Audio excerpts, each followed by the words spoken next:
Hello, నేను మీ CS రావు. జగన్మోహన్ రెడ్డి తనకు సన్మానం చేయలేదు ప్రజలు, లేదంటే తెలుగుదేశం పార్టీ వాళ్ళని ఫీల్ అవుతున్నారు. 48 గంటల సన్మానం చేస్తారా లేదని డెడ్ లైన్ పెట్టారు. దేనికనంటే అదానితోటి ఒప్పందం కుదుర్చుకుంది, అది సంపద సృష్టి అనేటువంటి యాంగిల్ చెప్తున్నారు. అసలు ఏం జరిగింది, అసలు ఆయన పేరు ఉందా లేదా దాంట్లో, అసలు ఆయనకి సన్మానం చేయాలా లేదా మరో కోణంలో ఏదన్నా చేయాలా అనే దాని మీద మనం విశ్లేషణ చేసుకునే ప్రయత్నం చేద్దాం. ప్రస్తుతం మన దగ్గర సువీరయ్య గారు అలియాస్ సుంకర వెంకటేశ్వర గారు ఉన్నారు. ఎంతో ఇంటరాక్ట్. సార్ నమస్తే. నమస్కారం సువీరయ్య గారు. సన్మానం చేయాల్సిన దానికి బదులుగా విమర్శించడం ఏంటి, మీరు బహిరంగ క్షమాపణ చెప్పండి, 48 గంటలు టైం ఇస్తున్నానని చెప్పారు. ఆల్మోస్ట్ 48 గంటలు గడుస్తుంది అనుకుంటా. మరి ఏంటి, ఆయనకి సన్మానం చేయాలా? పిచ్చి ముదిరింది రోగాలు తలకు చుట్టమని ఏంటంటో ప్రాలాపనలు అన్నమాట ఇవన్నీ కూడాను. నిజంగా అటువంటి వ్యక్తి నాయకుడిగా కానివ్వండి, వ్యక్తిగా కానివ్వండి, అదే ఇరాన్, ఇరాక్ లాంటి గల్ఫ్ కంట్రీస్లో, సౌదీ అరేబియా లాంటి కంట్రీస్లో ఉంటే బహిరంగంగా ఉరేయటం కానీ రాళ్ళతో కొట్టి చంపేయటం కానీ జరిగేది. అటువంటి అవినీతి పౌరుడిని, అటువంటి విచ్చలవిడితనంగా బహిరంగంగా దోసుకుని ప్రజా సంపదను దోసుకున్న వ్యక్తి ఆ సమాజం అసలు ఎట్టి పరిస్థితుల్లో ఉపేక్షించేది కాదు. కానీ అర్థం చేసుకోలేనటువంటి వాళ్ళే తను విమర్శిస్తున్నారు అంటున్నాడు. తన అర్థం ఇప్పుడు తన ఒక అజ్ఞానంలో కొట్టుమిట్టాడుతున్నాడు. ఇంకా తను ముఖ్యమంత్రి అనేది ఒక భ్రమల్లో. ముఖ్యమంత్రి ఉన్నంతకాలం నేను ఒక పెద్ద నియంత్రణ, నేను అసలు బయటికి రానని చెప్పి చుట్టూ తెరలు కట్టుకుని చెట్లు కొట్టేసేసి ఒక అసాంఘికంగా ఒక నియంత్రణతో పోకడలో 1000 మంది పోలీసులు పెట్టుకుని చుట్టూ ఇనప గేట్ల పైన ఒక 1000 కోట్లు పెట్టి ఇనప గేట్లు పెట్టేసుకుని అటువంటి ఒక దీంట్లో బతికాడు. ఇప్పుడు మళ్ళీ బయటకు వచ్చేసి చాలా నేను గొప్పవాడిని, అదే పిచ్చిగా పెంచాడు. ఇప్పుడు ఒక పిచ్చోడి గురించి మనం ఏం మాట్లాడతాం చెప్పండి. అంటే 1,00,000 కోట్లు మిగిలిచ్చాను ఆంధ్రప్రదేశ్ ప్రజలకని అంటున్నాడు కదా. అసలు అరాచకవాది. అది ఏమైనా మాట్లాడు, నోటికి ముట్టికి తేడా లేదు. ఒక మనిషి ఆ వీడియోలో చూస్తా అంటే కూడా అది ప్రీ రికార్డెడ్ వీడియోని మీడియా సమావేశం అనే పేరుతో రిలీజ్ చేస్తున్నారు. నిజంగా తనకు దమ్ము ధైర్యం ఉంటే మీడియా సమావేశం పెట్టి విజయవాడ ప్రెస్ క్లబ్లో మీడియా సమావేశం పెడితే అప్పుడు మాట్లాడవచ్చు. అది నిజమైన మీడియా సమావేశమా, ఎవరితో మాట్లాడాడు అనేది. అక్కడ ఎవరు లేకుండా కెమెరామెన్ 4-5 గన్మెన్లు చుట్టూ పెట్టుకుని వాళ్ళతో మాట్లాడుతూ ఊరిని వాళ్ళకి చెప్పినట్టు చెప్పేసి ఆ వీడియో క్లిప్పింగ్లు చేసి బయటకు వదలటం. వాళ్ళు చెప్పేదేమో 10ంటికి వీడియో, 3ంటికి వీడియో పత్రికా సమావేశం అని చెబుతారు, బయటకు రిలీజ్ చేస్తారు. ఆ మాట్లాడేది ఇప్పుడు విజువల్ చూస్తే 10:30 ఉంటుంది. ఉదయం 10:30కి అతని వాచ్లో మనకు టైం కనపడుతూ ఉంటుంది. ఇదంతా అరాచకం. అతను ఒక సంఘ విద్రోహ మనిషి. అతనితో మాట్లాడటం కూడా నాకు అసహ్యం కూడా. అసహ్యం సరే, మీలాంటి వాళ్ళు అసహించుకుంటున్నారు, విభేదిస్తున్నారు, ఓకే. కానీ కర్మ, ఆంధ్రలో కర్మ అండి అది. అటువంటి ఆయన నాయకుడిగా చేయటం, ఎన్నుకోవటం, 5 ఏళ్ళు భరించడం, ఇంకా అటువంటి దుర్మార్గుడికి ఒక 20-25% ఇంకా సైకో ముండా కొడుకులు జనాలు సమాజంలో ఉండే అదవులు ఇంకా సమర్థించడం ప్రజల్లో దురదృష్టం. ఇంకా రాష్ట్రం గతి అంతే, అదో గతి. ఇంకా దాన్ని ఎవడో బాగు చేయలేడు కూడా. ఇప్పుడు ఆయన ఏదైతే చెప్పారో, మొత్తం రాష్ట్ర చరిత్రలో ఎప్పుడు లేని విధంగా తక్కువ రేటుకి నేను కుదుర్చుకున్నాను, ₹2.40. మరి ఎందుకు అమెరికాలో ఎందుకు కేసు బుక్ చేశారు? దాంట్లో ఎందుకు మెన్షన్ చేశారు ఇతని పేరు? 54 పేజీల దాంట్లో క్లియర్గా రాశారు కదా. అమౌంట్ $1,700 కోట్లు, $1 మిలియన్ అక్కడ ఇచ్చినట్టు అనేది దాంట్లో ఆధారాలు జరిగినాయి కదా. దేశం కానీ దేశం కదా. ఆ కోట్లు చంద్రబాబు చేతిలో ఉన్నాయి. ఇది ఆ మాట కూడా అంటారు. చంద్రబాబు అమెరికాలో కూర్చొని నాట ఉన్నాయి కదా సంఘాలు, వీళ్ళతో చేసుకుని కావాలని నా మీద అబాండాలు వేయించారని అంటే పోలోమని నిజంగా నమ్మే ఎదవలు కూడా సమాజంలో ఉంటారు, దాన్ని మోసేవాళ్ళు కూడా ఉంటారు. అటువంటి సైకోలు కూడా ఇప్పుడు సోషల్ మీడియాలో పుష్కలంగా ఉన్నారు కదా. వాళ్ళు ఓసలు లెక్క పెడుతున్నారు, కానీ ఎదవలు చాలామంది ఇంకా ఉన్నారు. కొంతమంది వాళ్ళే చెబుతున్నారు జగన్మోహన్ రెడ్డి పేరు ఎక్కడ ఉంది, లేకుండానే ఉన్నట్టు చెబుతున్నారని. అసలు చదివి వస్తే కదా వీళ్ళకి రావాలి కదా, చదవటం రావాలి కదా. 54 పేజీల్లో ఎక్కడ ఉందో చూపిస్తాం రమ్మనండి, ఎక్కడెక్కడ ఉందనేది అందరూ విఘ్నులైన వాళ్ళందరికీ తెలిసింది. ఇవాళ పార్లమెంట్కి ఎందుకు అంత అట్టుడుకుతుంది? ఏమీ లేకపోతే పార్లమెంట్లో నడుస్తుంది కదా, దేశంలోనే నడుస్తుంది కదా. ప్రపంచ దేశాల్లోనే ఇది ఒక ఇదిగా అదాని కంపెనీలోంచి ప్రపంచ దేశాలన్నీ వైదొలుగుతున్నాయి కదా. మా దేశంలో నువ్వు రావద్దు, మా దేశంలో నువ్వు పెట్టుబడి పెట్టొద్దు అని చెప్పి ప్రభుత్వాలన్నీ వైదొలుగుతున్నాయి కదా. అది అందరికీ తెలిసింది కదా. ఇంకా మందులు వేసుకుని ఆ మందుల మొత్తులో ఉండి పిచ్చిగా వాగుతాయంటే దానికి మనం ఏం విశ్లేషిస్తాం? విఘ్నుడితో మాట్లాడి ఆయన చెప్పింది కూడా, ఆయన సొంత మీడియా ఉంది, ప్రజల్లోకి తీసుకెళ్తున్నాడు. ఆయన చెప్పింది కూడా వింటారుగా, వినేవాళ్ళు ఉన్నారు. అదే నేను 25-30 మంది యాదవులు ఉన్నారు సైకోలు. ఇప్పుడు మీరు సెంటర్ రాసుకునే వాళ్ళు 170-80 మంది ఉంటారండి. అందరూ సెంటర్ రాసుకుంటే మీరంటే 14 ఊళ్ళో ఉండరు అనుకోండి. మీరు రాసుకున్న సెంట్ ఎందుకు రాసుకుంటే ఆడు పెంట రాసుకుంటాడు. ఎందుకంటే మాకు వాళ్ళకి పడదు కాబట్టి మేము పెంటే రాసుకుంటాం అంటాడు. దానికి ఏం చెబుతాం, ఎందుకు రాసుకున్నారు అంటే ఇక 4 బుద్ధులు అటువంటి. ఇప్పుడు మంచి విఘ్నుడు మాట్లాడిన దాని మీద మనం విశ్లేషించవచ్చు. ఒక ఆర్థికవేత్త, ఓ మెచ్యూర్డ్ పొలిటీషియను, ఏదన్నా విషయం పరిజ్ఞానం ఉండాళ్ళ మీద మాట్లాడితే మనకు కూడా జ్ఞానం పెరుగుతుంది. ఒకవేళ మనం జ్ఞానం కాకపోయినా దాని మీద తర్కించామనుకోండి, స్పందించి మనం మేధోమథనం చేసామనుకోండి, వాళ్ళ ద్వారా మనం తెలుసుకోవచ్చు, లేదా దాన్ని తప్పని మనం నిరూపించవచ్చు పోటీగా. ఓ పిచ్చోడితో మనం ఎక్కడ పోటీ పడతాం? పిచ్చివాగుడికి ప్రతిసారి దాని మీద విశ్లేషించాలంటే అంటే ఆయన ఏమంటారంటే ఆంధ్రప్రదేశ్ సీఎం అని అన్నారు కానీ జగన్మోహన్ రెడ్డి అని పేరు ఎక్కడా లేదు కదా. ఎవడో మరి ఏ బొగ్గాడు ఉన్నాడు 1924 మధ్యలో? ఎవడుంది ముఖ్యమంత్రిగా ఉంది? ఎవడు మరి చెప్పాలి కదా. అదానితో చేసుకుంది ఎవరు? అదాని ఆ టైంలో ఏ టైంలో చేసుకున్నాడు? పోనీ చంద్రబాబు ముఖ్యమంత్రిగా ఉండగా 14-19లో చేసుకున్నాడా అదాని ఎప్పుడన్నా? మరి అదాని నువ్వు రహస్యంగా వాటేసుకుని ముద్దులెట్టుకొని ఏం చేశారు? ఎందుకు వచ్చాడు? నువ్వు పబ్లిక్ డొమైన్లో నీ ఇంటికి పెళ్ళికి రాలా, లేకపోతే పెళ్లి సంబంధాలకు రాలా. ఒక దేశంలో ఒక దాన్ని ఏమనాలంటే అనైతికమైన వ్యాపారంతో విశృంఖలంగా పెరిగిపోయిన వ్యక్తి, వ్యాపారవేత్తగా అసాంఘికమైన కార్యకలాపాలతో విస్తృతమైన సంపదను పెంచుకున్న కళ్ళ ముందు 10 ఏళ్లలో పెరిగిన వ్యక్తి ప్రపంచ స్థాయిలో. అటుంటాడు నువ్వు ఒక అసాంఘిక శక్తి, ప్రపంచంలోనే ఎవడో చేయలేనంత అవినీతి నువ్వు చేసావు తండ్రిని అడ్డం పెట్టుకుని. మీ ఇద్దరు కలిసి మాట్లాడుకుంది ఏంటి గంటల తరబడి? ఎయిర్పోర్ట్ నుంచి అయితే 2 సార్లు రహస్య సమావేశాలు, వెళ్ళే వరకు బయట ఎవరికి తెలియదు కదా. ఏం మాట్లాడుకున్నట్టు చెప్పి తీరాల్సిందే కదా. ఏమి సార్ అప్పుడే కదా ఈ టైం కూడా ఉంది, ఏ టైంలో అగ్రిమెంట్లు జరిగారు అనేది అమెరికా కోర్టులో మెన్షన్ చేశారు కదా. అమెరికా కోర్టులో మెన్షన్ చేశారు, కానీ జగన్మోహన్ రెడ్డి గారు ఏమంటున్నారు, ఈ ఒప్పందాలు కుదుర్చుకోవడానికి ముందు ఆ తర్వాత కూడా మేము అనేక సార్లు కలుసుకున్నాం, కానీ వేరే విషయాలు మాట్లాడుకున్నాం, కానీ లావాదేవీలే మాట్లాడుకున్నారు. దాంట్లో క్లియర్గా ఉంది, చీఫ్ మినిస్టర్ ఆఫ్ ఆంధ్రప్రదేశ్ అని క్లియర్గా రాసి ఉంది. దాంట్లో 54 పేజీల దాంట్లో మీరు సోదాహరణంగా చదివితే దాంట్లో మెన్షన్ చేసి ఉంది. ఏ పేజ్లో అంత చదువుకోమనండి వాళ్ళని. ఉన్నారు కదా చార్టెడ్ అకౌంటెంట్లుగా దొంగ కంపెనీలు పెడతాం, సూట్ కేసు కంపెనీలు పెట్టడంలో విఘ్నులు ఉన్నారు కదా. వాళ్ళలో కూడా పందిని చేసి మాట్లాడగలిగే వాళ్ళు స్పోక్స్ పర్సన్స్గా ఉన్నారు కదా. అంబటి రాంబాబు లాంటి మేధావులు ఉన్నారు కదా, గొప్ప అంతర్జాతీయ విశ్లేషకులు. వాళ్ళతో చదివించుకోమనండి మరి, ఇంగ్లీష్ వచ్చి ఉంటే. కానీ ఇక్కడ లాజిక్ ఏం చేస్తున్నారంటే, మేము కలుసుకున్నంత మాత్రం ఒప్పందాల గురించి కాదు మేము మాట్లాడుకుందాం. మరి ఏం మాట్లాడుకున్నారు? అంతర్జాతీయ డ్రగ్స్ గురించి మాట్లాడుకున్నారా? పోర్టులో డ్రగ్ ఏమైపోయింది? గంగవరం పోర్టులో, కాకినాడ సీ పోర్టులో, అదే కృష్ణపట్నం పోర్టులో జరిగిన డ్రగ్ లావాదేవీలు మాట్లాడుకున్నారు. ఏం మాట్లాడుకున్నారు? ఏమి పెట్టుబడులు పెట్టాడు అదాని, వచ్చి ఆంధ్రప్రదేశ్ని ఏం ఉద్ధరించాడు? నువ్వేం ఉద్ధరించావు? 5 ఏళ్ల పాటు రాష్ట్రాన్ని సర్వనాశనం చేసి.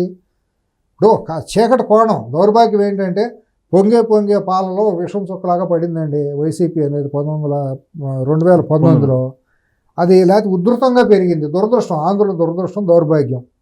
ఇక నాలుగు కర్మ నెత్తిన పట్టుకుంది, శని నెత్తిన కూర్చుంది. వచ్చాడు, మొత్తాన్ని సర్వనాశనం చేసేసాడు. కనుసూపు మేరలో రాష్ట్రం అభివృద్ధి జరుగుతుంది, బాగుపడుతుందనే ఇదైతే మాత్రం కనపట్టలేదు నాబోటి వాళ్ళకి. ఎందుకంటే నేను హైదరాబాద్లో ఉంటాను కాబట్టి ఆ మాట మాట్లాడితే కొంతమందికి ఇబ్బంది కలగవచ్చు. హైదరాబాద్లో కూర్చున్నట్టు మాట్లాడతారు, మా రాష్ట్రం మీద అసూయ అది ఇదని అనొచ్చు జనాలు. బట్ వాళ్ళ ఒపీనియన్ వాళ్ళది అనుకో. నా సొంత ఒపీనియన్ అయితే మాత్రం చక్కగా వృద్ధిలోకి వచ్చి ఫలాలు ఇచ్చి చక్కటి ఈ పాటికి ఎంతో గొప్పగా ఉండేది రాష్ట్రం. ఆ 5 సంవత్సరాలు కనుక దరిద్రం రాకుండా ఉండుంటే రాష్ట్రానికి ఈ పాటికి ఆ భారతదేశంలోనే ఒక అగ్రశ్రేణి రాష్ట్రంగా అభివృద్ధి చెంది ఉండేది అన్ని రకాలుగా. ఆ గ్రోత్ని వచ్చే పెట్టిన మొక్కల్ని ఇప్పుడు మీరు రాయలసీమలో తాడిపత్రి ఆ చుట్టుపక్కల ఫ్యాక్షన్ వాళ్ళు మన పులివెందుల ప్రాంతంలో చీనీ తోటలు నరికేస్తారు ఫ్యాక్షన్స్, గుర్తుందా? తెలుసు కదా, చాలా సంఘటనలు జరిగాయి. పడనాళ్ళు పెంచుకుంటూ వచ్చి పంటకు చేతికి వచ్చే టైంకి బోర్లు పూర్తి చేసేయటం, రాళ్ళు వేసేసి బోర్లు పూర్తి చేయటం, కరెంట్ మోటార్ లోపలికి వదిలేసేయటం, అది మరి పైకి తీయలేరు, చెట్లన్నీ కొట్టేయటం చేస్తారు. అట్టాగే ఈ దుర్మార్గుడు వచ్చి ఏం చేశాడంటే చక్కగా ఫలాలు చేతికి వచ్చే టైంలో పెద్ద పెద్ద ఇన్వెస్టర్స్ మంచిగా వచ్చి రాష్ట్రంలో ఒక దిశానిర్దేశం జరిగే టైంలో ఈ దుర్మార్గుడు వచ్చేసాడు. ఈ దరిద్రం పట్టుకుంది, మొత్తం రాష్ట్రం సర్వనాశనం అయిపోయింది. ఇప్పుడు మళ్ళీ ఎవడన్నా మొక్క పెట్టాలన్నా మొక్కకు నీళ్లు పోసేవాడు ఎవడో తెలియదు, అది ఎప్పుడు పంటకు వస్తుందో తెలియని పరిస్థితుల్లో వాళ్ళ రాష్ట్రం అనిశ్చితమైన స్థితిలో ఉంది. మొత్తం అన్ని రకాలుగా సర్వనాశనం చేసేసాడు రాష్ట్రాన్ని. నైతికంగా సర్వనాశనం అయిపోయింది, జనాలకు గంజాయి అలవాటు చేశాడు, మొత్తం వ్యవస్థలు అన్నింటినీ సర్వనాశనం చేసేసాడు. పోలీస్ వ్యవస్థని, రెవెన్యూ వ్యవస్థని, ఉద్యోగాలు మొత్తం న్యాయ వ్యవస్థలో కూడా సర్వం భ్రష్టత్వం చేసేసాడు. ఇవాళ ఆంధ్రప్రదేశ్ ఎవరిని చూడాలన్నా కూడా భయం వేసే పరిస్థితి వచ్చేసింది. అక్కడ ఏదన్నా న్యాయం జరుగుతుందనేది కూడా వాళ్ళకి 6 నెలలు అయితే ఇంతవరకు కూడా అక్కడ అవినీతిలో రాటు తేలిపోయిన పోలీస్ ఆఫీసర్లు ఎవరెవరైతే ఉండారో దుర్మార్గం చేశారు కదండి. కాలకేయులు బాహుబలి సినిమాలో కాలకేయులు మించి కదా దౌర్భాగ్యాలు చేసింది అక్కడ అసలు IPS ఆ కొంతమంది. రాష్ట్రాన్ని ఏ స్థాయికి తీసుకెళ్ళారంటే గంజాయి తాగి ఆ, పోలీసుల మీద మొన్న తిరగబడి కొట్టారు కొట్టారు కోర్టులోనే కొట్టారు గంజాయి తాగి గంజాయి తాగి. ఆ స్థాయికి వెళ్ళిపోయింది ఆ ఇది రాష్ట్రం. ఇవాళ రిపోర్ట్ అవని కొన్ని వందలు ఉన్నాయండి. ఉమ్. ముసలమ్మల్ని రేప్ చేసిన కేసులు ఉన్నాయండి ఊళ్ళల్లో, గంజాయిలు తాగి గంజాయి తాగి బయటికి చెప్పుకోలేదు, రిపోర్ట్లు అవ్వలేదు. ఎన్నో రేప్ కేసులు జరిగినాయండి. రోడ్ల మీద కొట్లాట్లు, బైక్ యాక్సిడెంట్లు, కాళ్ళు చేతులు ఇరిగిపోయిన వాళ్ళు ఎంత ఉన్నాయి. ఉమ్. ఎన్ని పుంకాలు ఎన్ని ఆడపిల్లల మీద, ఆడపిల్లలు కూడా గంజాయికి అలవాటు పడ్డారు, మీకు తెలుసో లేదో. ఉమ్. కాలేజీల్లో స్కూల్లో చదివే ఆడపిల్లలు కూడా గంజాయికి అలవాటు పడి విశృంఖలంగా తిరిగారు. మన పాత రోజుల్లో హిప్పీలని పెట్టుకొని తిరిగేవాళ్ళు. ఉండేవాళ్ళు, గోవాల్లో బీచ్లో తిరుగుతూ ఉంటారు గంజాయి ఇది తాగుతా. అట్లా ఆల్మోస్ట్ అట్లా తయారు చేసేసాడు రాష్ట్రాన్ని. ఒక లాండ్ ఆర్డర్ లేదు. పోలీసులో 50% దౌర్భాగ్యులు అందరూ కూడా ఈ దుర్మార్గమైన అనైతికమైన వ్యాపారానికి అలవాటు పడిపోయారు, గంజాయిలో వాటాదారులుగా. లేకపోతే IPS లాపనలు చేయటం. ఎక్కడో ఒక అమ్మాయిని తీసుకొచ్చి నత్వాని అమ్మాయిని, ఉమ్. జత్వానీనో ఒక అమ్మాయిని తీసుకొచ్చి అక్కడ 40 రోజులు డిటైన్ చేయటం ఏంటి, ఆ అమ్మాయిని అంత దారుణంగా చేయటం ఏంటి? అసలు చట్ట వ్యతిరేకం కదా. ఇటువంటి ఇంకెన్ని కేసులు ఉన్నాయి అక్రమంగా వెళ్ళి నన్ను కొట్టారంటే వాళ్ళ మీద కేసులు పెట్టి ఎంతమంది మీద పెట్టారు. కానీ ఇవన్నీ కళ్ళకు కనిపిస్తూ ఉంటే ఆ, నేను చేసినటువంటి మంచి ఇంకా కనిపిస్తుంది. నేను రేపు జనవరి నుంచి మళ్ళీ వారానికి 2 రోజులు పార్లమెంట్ కాన్స్టిట్యూన్సీ యూనిట్గా తీసుకొని ప్రజల్లోకి వెళ్తున్నాను అంటే వెళ్ళమనండి, వెళ్తే ప్రజలు చెబుతారుగా. ఏ మొహం పెట్టుకుని వెళ్తాడు, ఏం మాట్లాడతాడో తెలుస్తుందిగా. ప్రజలు ఏం మాట్లాడతారో తెలుస్తుందిగా. వెళ్ళాలనే కోరుకోవాలి మనం కూడా. ఎందుకంటే వెళ్తేనే ప్రజల్లో నుంచి కూడా ఒక సరైన చైతన్యం బయటకు వస్తుంది. ప్రభుత్వానికి కూడా ఒక ముళ్ళుకారలాగా ఉంటుంది అనమాట. కనీసం ఒక స్పందన తయారవుతుంది. ఇప్పుడు ప్రభుత్వం కూడా ఏమైపోయిందంటే చాలా సేద తీరుతున్నట్టు కనపడుతుంది. మాకెవడో లేడు, మాకు తిరుగులేదన్న భ్రమంలో ప్రభుత్వంలో ఉన్న మంత్రులు వీళ్ళందరూ కూడా వెళ్తున్నారు. ఇప్పుడు కనీసం ఎట్ట వెళ్ళినా కనీసం వాళ్ళకి ఒక చురుకున్న స్పందన వస్తుంది. చూద్దాం, ఆ రకంగా మంచి జరగవచ్చు. అంటే ఆయన కాన్సెప్ట్ ఏంటంటే చంద్రబాబు నాయుడు గారు అబద్ధం చెప్తున్నారు, ఈ ప్రభుత్వాలు అబద్ధాలు చెప్తున్నాయి, నిజాలు చెప్పడానికి నేను వెళ్తున్నాను అంటున్నాడు. నీ చెప్తే ఏం చెబుతాడో చెప్పమనండి. చెప్తే అప్పుడు కౌంటర్ అటాక్ మొదలవుతుంది కదా. ఏం నిజాలు చెబుతాడు? బాబాయిని ఎవరు చంపారో చెబుతాడా? వివేకానంద రెడ్డిని ఎవరు చంపాడో చెప్పమనండి. కోడికత్తి కేసు ఏమైందో చెప్పమనండి. డ్రైవర్ సుబ్రహ్మణ్యాన్ని ఎవరు చంపితే నువ్వు ఎమ్మెల్సీ ఇచ్చావో చెప్పమనండి. అబ్దుల్ సలాంని ఎవరు చంపారో చెప్పమనండి. ఈ కొన్ని వందలు ఉన్నాయి కదా. మరి మైన్స్ అంతా ఎవరు ట్యాక్సులు కట్టారు, ఇసుక ఎవరుగా తోలుకుపోయారు, మైన్స్ అని ఎవరు గుప్పిట్టా ఉంటే ఇదేని.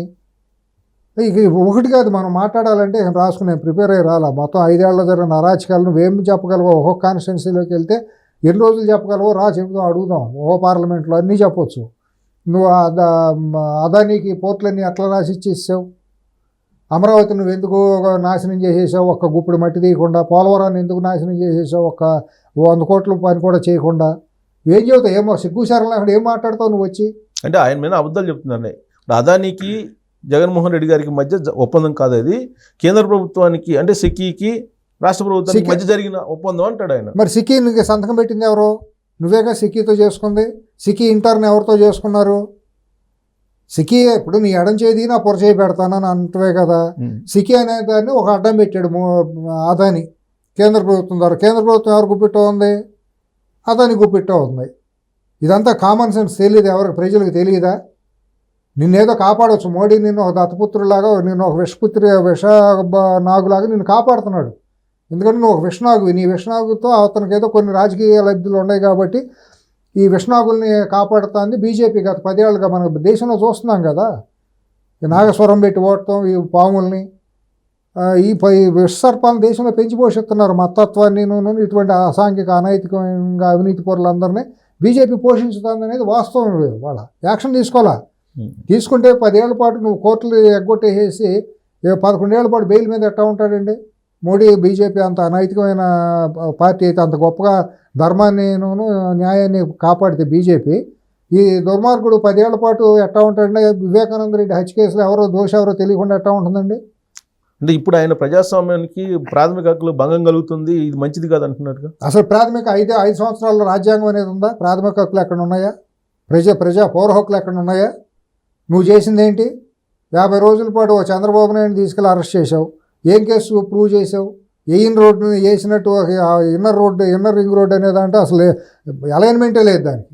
దాంట్లో అవినీతి జరిగిందని ఒక దుర్మార్గమైన ఇది చేసావు కదా. ఎంతమంది మీద సోషల్ మీడియాలో పోస్టులు షేర్ చేసినందుకు నువ్వు పెట్టి ఆడపిల్లల మీద, మగవాళ్ళ మీద, ముసలాళ్ళ మీద, అది హక్కులు కదా. సిగ్గుశరం లేకుండా మొన్న ఈ దౌర్భాగ్యులు వైసీపీకి చెందిన వాళ్ళు హైకోర్టుకి వెళ్ళారు కదా, భావప్రకటన స్వేచ్ఛ అని. అప్పుడు దౌర్భాగ్యుడు డీజీగా చేసినాడు, ఏమన్నాడు, భావప్రకటన స్వేచ్ఛలో రాళ్ళు ఇసిరితో చెప్పులు ఇసిరితో తప్పు అన్నాడు. ఆడు ఎట్టా అయ్యారండి డీజీగా? ఐపీఎస్కి ఎట్టా సెలెక్ట్ అయ్యాడు? సిగ్గుశరం ఉండాలి ఇటుంటాడు ఎదవలందరూ. నువ్వు గులకరాయి డ్రామా ఏం ఆడావు? ఎన్ని అడుగుతాం, ఎందుకు అడగరు? ప్రజలు అడుగుతారు, రేపు పొద్దున అడుగుతారు, రావాలనే కోరుకుంటున్నారు. రావాలి జగన్ అన్నారు కదా, ఇప్పుడు సగ్గా ఆహ్వానిస్తారు, వస్తే అన్నీ అడుగుతాం బహిరంగంగా. ఎందుకు అడగకుండా ఉంటారు? ఏ మొహం పెట్టుకుని వస్తాడు? ఎన్ని వందల ఉద్యోగాలు ఇప్పించావు, ఎన్ని వేల ఉద్యోగాలు ఇప్పించావు, ఎన్ని కంపెనీలు వచ్చినాయి రాష్ట్రానికి, ఎన్ని కంపెనీలు తరలిపోయినాయి, రైతులు ఎంతమంది ఆత్మహత్య చేసుకున్నారు, గిట్టుబాటు ధరలు ఎక్కడొచ్చినాయి, నువ్వు ఎన్ని కోట్ల రూపాయలు అప్పు చేసి ఎంత ఇచ్చావు, ఎంత దోసుకున్నావు, నువ్వు మరి లిక్కర్తో నువ్వు చేసిన వ్యాపారం ఏంటి, జీరో వ్యాపారం. నీ దొంగ బ్రాండ్లు తీసుకొచ్చి అసలు బ్రాండ్లు అన్నింటినీ కల్తీ మద్యాన్ని అమ్మి ఎన్ని వేల మందికి జీవితాలు నాశనం చేసావు, ఎంతమందికి పిల్లలకి నువ్వు విద్యను నాశనం చేసావు, సర్వనాశనం చేసావు విద్యా వ్యవస్థని. అసలు నువ్వు ఏ రోజు ఇంట్లోంచి గడప దాటి బయటకు వచ్చావు, ఏ రోజు నువ్వు రివ్యూ చేసావు మా పోర్ట్ఫోలియోని? ఎక్కడన్నా సెక్రటరియట్లో కూర్చుని ఒక రెవెన్యూని, ఒక ఎక్సైజ్ని, ఒక మైన్స్ని ఎక్కడన్నా చూసావా? మంత్రుల్ని డమ్మింగ్ చేసేసి ఒక పక్కన నీ పాలేరుని ఒకటి పెట్టుకుని అతనితో మొత్తం మాట్లాడించావు కదా, రాజ్యాంగేతర శక్తిగా పెట్టుకుని. ఏ మొహం పెట్టుకుని నువ్వు మాట్లాడతావు? దౌర్భాగ్యం కొద్దీ ఎదవలు కాబట్టి ఆంధ్రప్రదేశ్ ప్రజలు పనికిమాలిన లఫంగులు కాబట్టి నీకు ఓటేశారు మెజారిటీ ప్రజలు. వాళ్ళు తెలుసుకున్నారు తప్పు అయిపోయింది అని తెలుసుకుని నాలుగు కరుచుకున్నారు, మళ్ళీ సాపి చెంపెమ్మడి కొట్టారు. అయినా దౌర్భాగ్యులు ఒక 135 మంది 36 మంది మొన్న మిగిలారు కనపడుతుంది.